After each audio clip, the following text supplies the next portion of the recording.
அவா அறுத்தல். அவா என்ப எல்லா உயிர்க்கும் எஞ்ஞான்றும் தவா பிறப்பு ஈனும் வித்து. எல்லா உயிர்களுக்கும் எக்காலத்திலும் ஒழியாமல் வருகின்ற பிறவி துன்பத்தை உண்டாக்கும் வித்து அவா என்று கூறுவர். வேண்டுங்கால் வேண்டும் பிறவாமை மற்று அது வேண்டாமை வேண்டவரும். ஒருவன் ஒன்றை விரும்புவதானால் பிறவா நிலைமையை விரும்ப வேண்டும். அது அவா அற்ற நிலையை விரும்பினால் உண்டாகும். வேண்டாமை அன்ன விழுச்செல்வம் ஈண்டு இல்லை ஆண்டும் அகுது ஒப்பது இல். அவா அற்ற நிலைமை போன்ற சிறந்த செல்வம் இவ்வுலகில் இல்லை. வேறு எங்கும் அதற்கு நிகரான ஒன்று இல்லை. தூய்மை என்பது அவாயின்மை மற்று அது வாய்மை வேண்டவரும். தூய நிலை என்று கூறப்படுவது அவா இல்லாதிருத்தலே ஆகும். அவா அற்ற அத்தன்மை மெய்ப்பொருளை விரும்புவதால் உண்டாகும். அற்றவர் என்பார் அவா அற்றார் மற்றையார் அற்றாக அற்றது இலர். பற்றற்றவர் என்று கூறப்படுவோர் அவா அற்றவரே.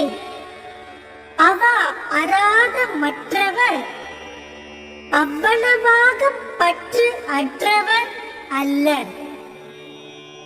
அஞ்சுவது ஓரும் அரணே ஒருவனை வஞ்சிப்பது ஓரும் அவா. ஒருவன் அவாவிற்கு அஞ்சி வாழ்வதே அறம். ஏனெனில் ஒருவனை சோர்வு கண்டு கெடுத்து வஞ்சிப்பது அவாவே. அவாவினை ஆற்ற அறுப்பின் தவா வினை தான் வேண்டும் ஆற்றான் வரும். ஒருவன் ஆசையை முழுதும் ஒழித்தால் அவன் கெடாமல் வாழ்வதற்கு உரிய நல்ல செயல் அவன் விரும்புமாறு வாய்க்கும். அவா இல்லார்க்கு இல்லாகும் துன்பம் அகுது உண்டேல் தவாது மேன்மேல் வரும். அவா இல்லாதவர்க்கு துன்பம் இல்லையாகும். அவா இருந்தால் எல்லா துன்பங்களும் மேலும் மேலும் ஒழியாமல் வரும். இன்பம் இடையராது ஈண்டும் அவா என்னும் துன்பத்துள் துன்பம் கெடின். அவா என்று சொல்லப்படுகின்ற துன்பங்களுள் பொல்லாத துன்பம் கெடுமானால் இவ்வுலகிலும் இன்பம் இடையறாமல் வாய்க்கும்.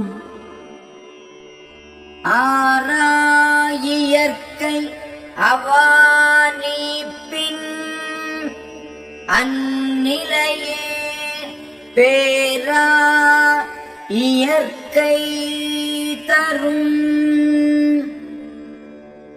ஒருபோதும் நிரம்பாத தன்மை உடைய அவாவை ஒழித்தால் ஒழித்த அந்நிலையே எப்போதும் மாறாதிருக்கும் இன்ப வாழ்வை தரும்.